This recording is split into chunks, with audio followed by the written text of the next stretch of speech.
আসলে যত্নে রত্নে মিলে, যা লাউ গাছে যত যত্ন করা হয় ততই এর ফলন বৃদ্ধি হয়।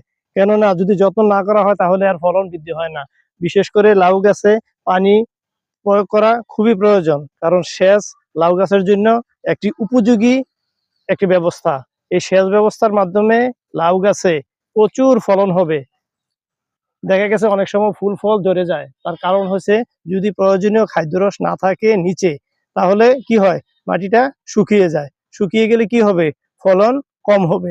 এই জন্য প্রচুর পরিমাণে পানি প্রয়োগ করা উচিত, কারণ সেচ ব্যবস্থা হলো একটি উদ্ভিদের জন্য প্রয়োজনীয় খাদ্য সরবরাহ। তাই তো বলবো যে সেচ ব্যবস্থা যেখানে যত সুন্দরভাবে সেচ ব্যবস্থা আছে সেখানে ফলন সুন্দরভাবে হয়। সেচের উপর নির্ভর করে এর ফলন।